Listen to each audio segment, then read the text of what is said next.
So in a previous video, I ran through all the new parts that are going into my new computer and went through what they all do. In this video, I'm going to assemble them all together and we're going to build one of the best home PCs that money can currently buy. This video is for two types of people. First of all, people who want to know how to build their own PC. And secondly, people who are me, because I mainly use this as an exercise in learning how to edit videos. Either way, you should subscribe to see the videos that I'll be releasing shortly, because honestly, I'm pretty proud of them. Well, after the next one that's going to come out, which will be a tutorial which someone requested. So you probably won't be interested in that one either, but after that, pure gold, I promise. Okay, so let's get back to the British Bake Off tent and let's build a PC. So hopefully those are all the parts that go inside a computer. Now we just need to put them all together. Right, so first things first, let's take the old side off this case. I've not had one like this before. They normally slide off the back. This one comes with an Allen key, very posh.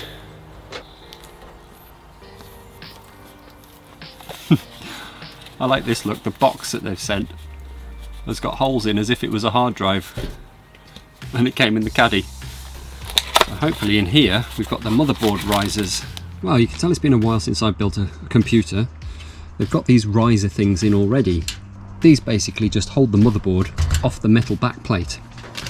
Let's pop our old motherboard in, make sure she fits. Get her around my GoPro. Get these cables out the way. Handy little locating pin here that sticks through to show us we've got it in the right place. So we need to make sure we use the right bits. This processor uses an AM4 processor socket, you see it written there. So we've got to use the AM4 backplate. So we need to take this little plate off that it came with, because we'll be replacing that with all the brackets that came with the water cooler. So these bits that come with the motherboard, I've got these little hooks on for you to attach a normal fan-based cooler. But because we're using a water cool system, we don't need these. That comes off. Get our little AMD bloke here. Perfect. Right, let's get our motherboard back in. Now we've got all the right bits behind it.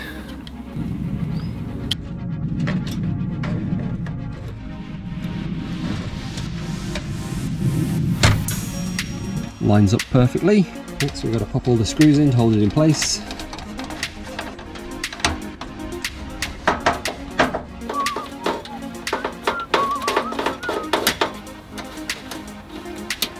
Oh, it's a wasp. Great. Fire off, mate.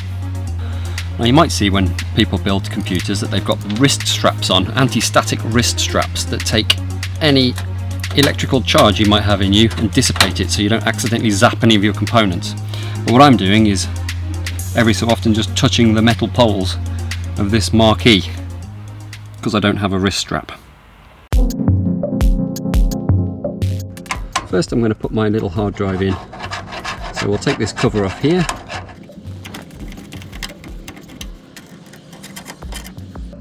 First off, because this is quite a short little drive, we need to put a little riser in here that we can screw it down to.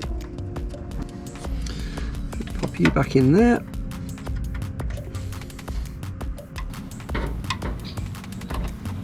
Just like that. Then we need to peel off the protective plastic, and this helps dissipate the heat from the hard drive. We'll pop him back in place. One there and one there. Perfect. So motherboard's in, hard drive's in. What should we do next? I reckon we'll get the power supply in. Let's try him that way first.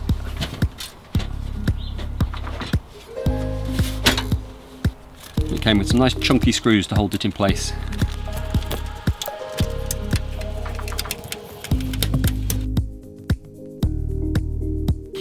Right, the next bit is to get the fans onto my water cooler. It should be just a case of screwing them on. the size of those beasties. Normally on a fan you have a little arrow which points the direction that the air flows, but these ones don't appear to, so I'm going to have to read the instructions. It doesn't really mention it in the instructions, so looking at the picture, the big logo is pointing down, so I'm going to go with that. Also, I guess that the wires go up against the top of the radiator, so they're not just dangling around, so that makes sense. Just do them loose to start with until we get them all in. At least we need some wiggling room.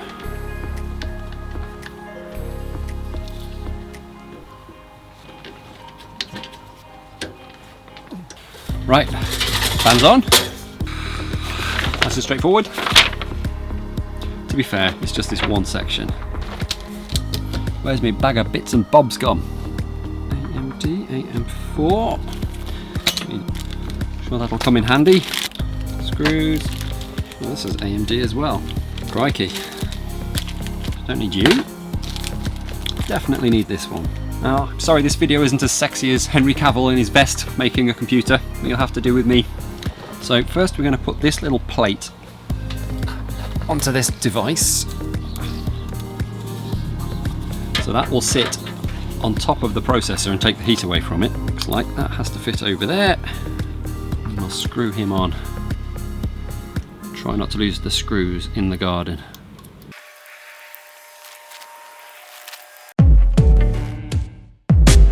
So the next thing we want to do is put the processor in here.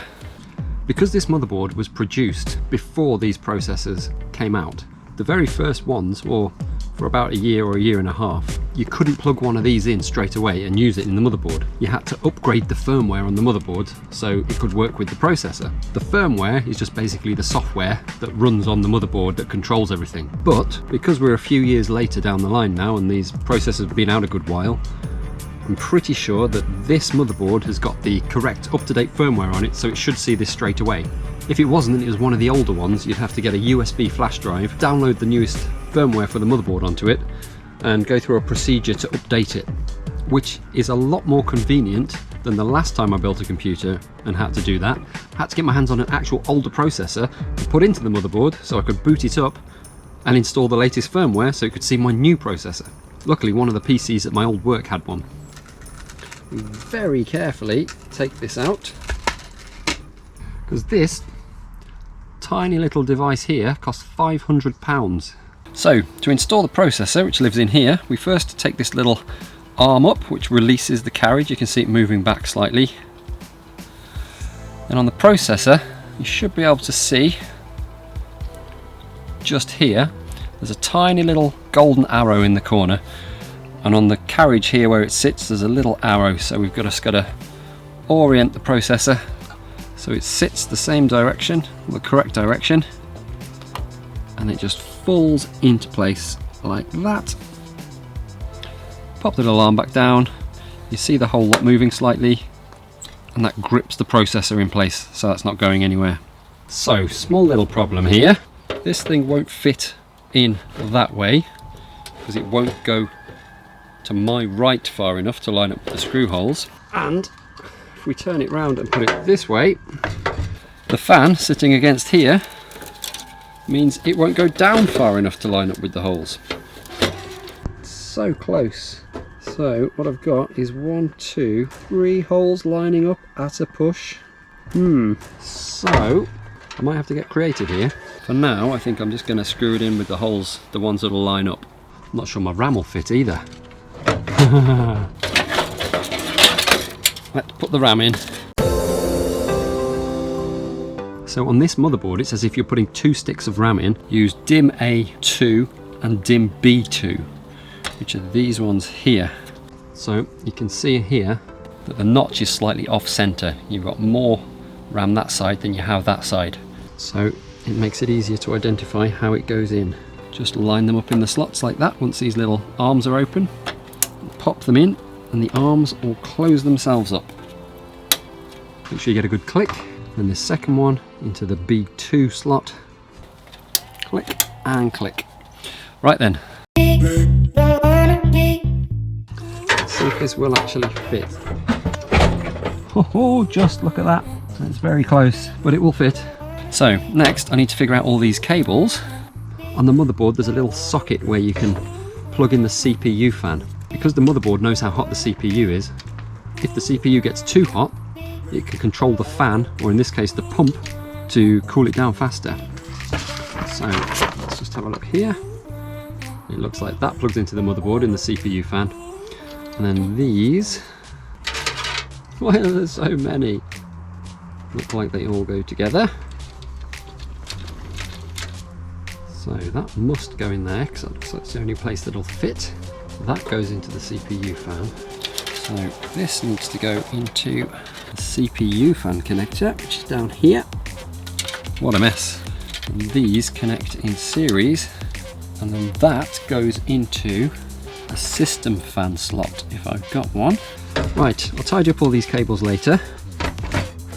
Now I need to try and screw this in as best as I can, even though it won't fit properly. So let's empty out all my fan screws. So we need a little washer and a screw to go on the top of each one. So this is the problem, look, because that end won't go down far enough. These screw holes don't quite line up. There's this big chunky thing on here. Let's see if I can get a screw in there. So, with a little bit of brute force and creativeness, I've got a few screws in there. I'm not getting any in over this side though, so it's going to have to be enough to hold it there. Let's make sure I can get the water cooling block on top of the processor. As you can see, we've got to take this off before, but we've also, on top of the processor, we've got to put some special thermal paste which helps transfer the heat into this block. But before I do that, I just want to make sure everything lines up and we can get the screws on that we need to. Which way around's that going to be best? Probably that way, if it'll reach. So that's going to sit like that. Then I'm going to be able to get these screwy boys in. I'll take this off again in a second, I'm just practicing. It's going to be a bit tight. I can just about do it. Oh crap, this has got a fan connector as well. Ah, right, okay, I've done that wrong. While we're here, that has to go into there. One out of the pump that goes into the additional fan header. So we were correct putting that other one into the CPU fan. It's this one, which now goes down here, to here, to here. It needs to go in system fan. Stop right there. It's very important that you do not plug that plug into the system fan slot. As I found out, it needs to go in the RGB connector in your motherboard. If you plug it into the system fan slot, it explodes and takes half your lights with it. Hey! You know what, just to make this easier, I'm going to take this back out. I'm going to put that on first, which means I'm doing all of my hack work, screwing this in. But because that's so fiddly and we're going to have to put this thermal paste on, I don't want it all moving around and spreading the paste about and squidging out the ends. So we'll take this off first, which will give us more room to work with when we put the cooler block onto the CPU.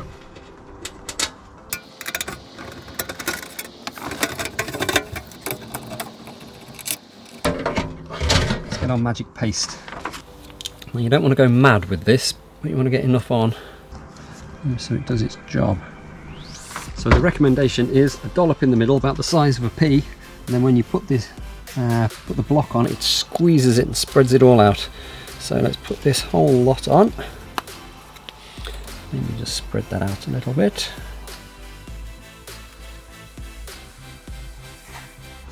That'll do, pig. So now remove this.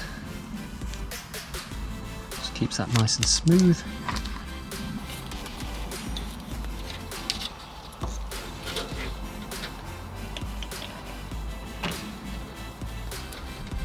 Screw thingies. Screw thingies, they're the technical name. Try and keep it as still as possible so we don't wiggle the paste around. This would have been the one that's been hard to do with the fan in the place. Even harder to tighten up. We'll just get it finger tight and then we'll take the screwdriver to it. This will squidge it down nicely. Get all that paste squidged along nice and thin. Spread out evenly. do each one a bit tighter at a time and carry on going round. So there's some jumpers under there, or some connectors. Oh, good job I spotted that. CPU power, we need to plug that in first before we put this fan in, else we're knackered. So I just had to look on the internet, but basically we've got 2 CPU connectors and we've got to split one of them in half because we've got an 8-pin connector. Should go in here with a bit of luck. Okay, victory there. Then we use the other CPU one, but we slide it in half somehow, because that's 8 and we've got 4 left. I think it just pulls apart like that to give us 4. So let's just check the shapes. Those are all round. That's got 2 squares. No, that's got 2 squares, so we're going to have to use this one.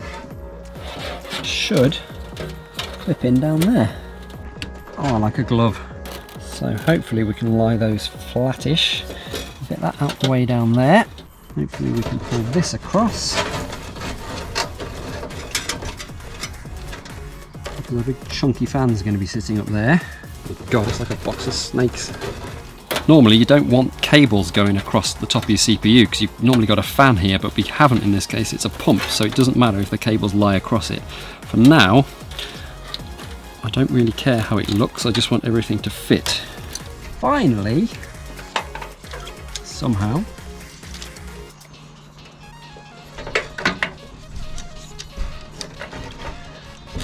my box in here. This is so tight.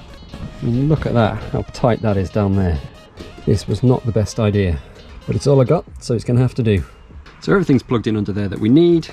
Time to do my trick with the screws again. This isn't very pro, is it? It shouldn't be like this, but it is, and we've got to live with it. Everything just about fits. It's certainly not going anywhere, so hopefully that'll be all right. Let's start plugging some power in. Actually, no, before we get any more cables involved here, we're going to plug these in. What these are is a very good question, I've got no idea. Alright, no. So these are for the front panel. Somewhere, here we go. We've got the USBs, headphone sockets and things. And the case comes with these ready to plug into the motherboard. So that's for audio. So down here somewhere we should have something that says audio. There we go. J-Ord1. You can see there's 1 pin missing and 1 pin missing there, which indicates to me that's the right place to stick that. This one's for the USBs, I guess, because it looks like it goes in USB 3 there. We've got a little notch. That's got a little notch.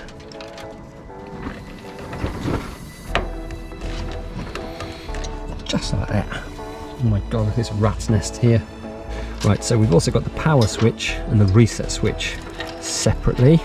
Power LEDs as well. So I'm going to consult the manual to find out where we plug these. So it says in the manual, we're looking for the JFP1. So let's just connect the power LED, power switch, reset switch. I don't think we've got a hard disk drive light. So there we have down there. It's upside down for you at the moment. That's JFP1. We've got the power switch goes on here.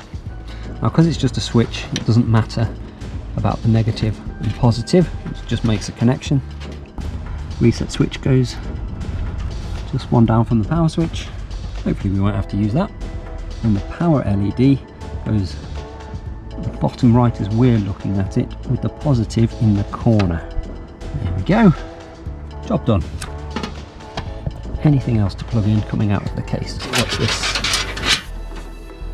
Well, that's for a fan, so I'm just going to do that. We've got more fan connectors down here, so I'll just pop him in there because the case comes with a built-in fan. So the next thing to do before we put the massive graphics card in is plug the power in for the motherboard. So I've got this big chunky boy here. Whoa! I've got a flipping dragonfly in, look. Look at the size of that. Thing's stuck. Crikey, now we've survived that dragonfly attack, we can crack back on. Where were we? Motherboard power. This big dude here.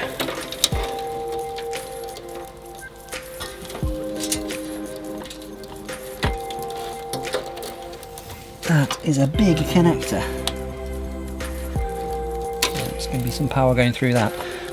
Because the power supply is modular, I'll wire everything back into that at the end. So make sure everything's plugged into the motherboard and all the components properly, but I'll wait till I've got this massive graphics card in before we start plugging things back into here, just to give us more room to work with, fewer cables. Right, it's graphics card time. Look at this, absolute beauty. Oh, the size of it.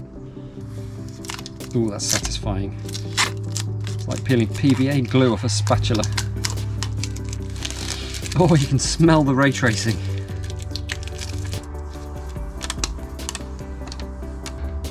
Right, so I'm going to take this little cap off here. That's our PCI Express connector. Got HDMI and display ports. I mean, just look at the heatsink in there. That's going to have to shift some heat. No, first things first, we've got to pop one of these out. We need to pop two of these out. This one and this one. Better than the days when you'd buy a case where they were kind of attached still and you had to try and bend them out and snap them off. We'll have to take these little plugs out. So just take this extra plate off so we've got more manoeuvring room. One thing I might do first is, because this graphics card's going to be sitting on top of these SATA connectors here for extra hard drives, I might just plug a couple of cables into there so I don't have to go fidgeting around under the graphics card later on. Pop this one into SATA 1.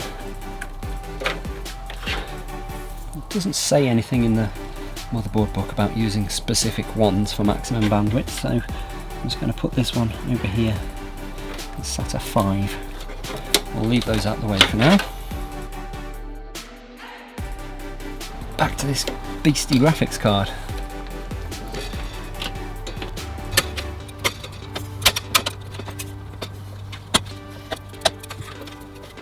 Right, that's clicked into place. Let's screw this in so it can't wobble around anywhere. Don't want that falling out for sure. Right, so now we need two power connectors going into there. So I'll grab the ones that say PCI Express. Need two of those. This is a very hungry beastie. So even though these actually have two on the same cable, I'm going to plug these in separately into the power supply. There's number one. Right, let's start plugging things into the power supply. We've got furthest down here, we've got motherboard. Let's see if we can wangle this around a little bit. So we've got the big motherboard connector. Okay, and then the smaller one. So that's the motherboard all plugged in. We need a SATA connector for the fans and pump. So that's a SATA connector, so that's for hard drives, DVD drives, and in our case the water cooler. And they go in down there.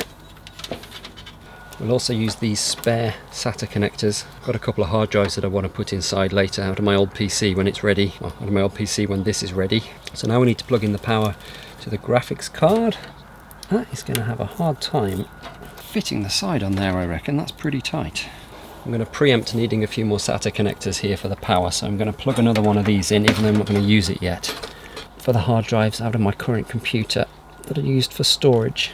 So you spend all that money on a modular power supply and you end up plugging all the cables in anyway. Well, no, we've got loads spare. Well, that didn't take too long, a bit longer than expected, but I think that went pretty smoothly. Everything just about fits. It's a shame about the radiator thing at the top, but it's not the end of the world. So the next thing that I've got to try and do is to make sure that the side fits on with these massive cables sticking out the top. No problem.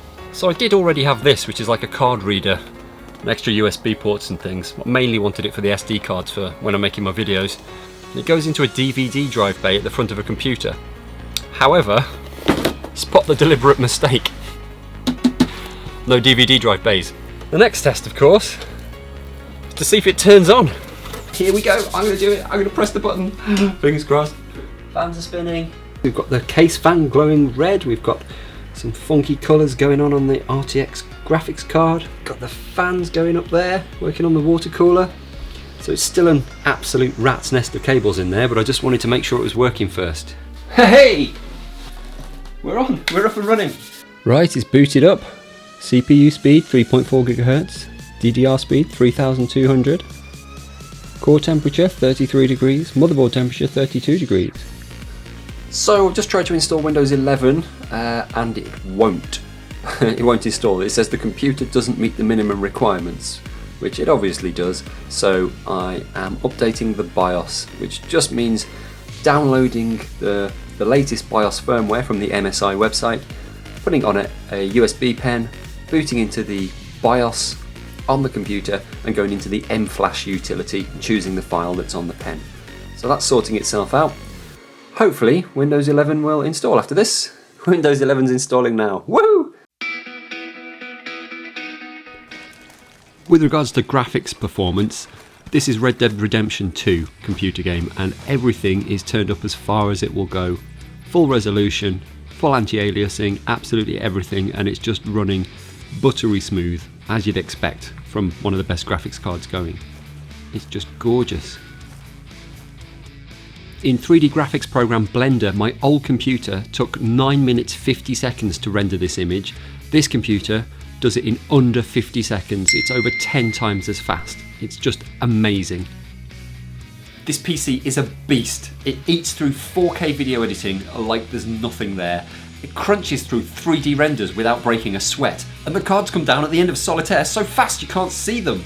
That's a lie, they fixed that years ago. So even though the 3090 graphics card in this PC was the second best graphics card that money can buy, in 2 days from now, the new Nvidia 4000 series graphics cards come out which blow this one out the water. Do I need it? No. Do I want it? Yes. Am I gonna get it? I don't know. I'm changing my mind every day. I've got absolutely no regrets though. In the 2 months since I've built this PC and I've been using it, I've been able to do things with it that I just would not have been able to do with my old computer. On my old PC, I was waiting around for things to happen for so long I'd forget what I was doing. This just does stuff in real time. If you watched to the end, well done and thank you. Like I said, this was mainly for me to learn how to edit videos. I hope you liked it. I really will be putting some videos out that I'm proud of, that are really interesting, and I don't think anyone's ever done before. So please subscribe, and I'll see you next time. I don't know why I just saluted.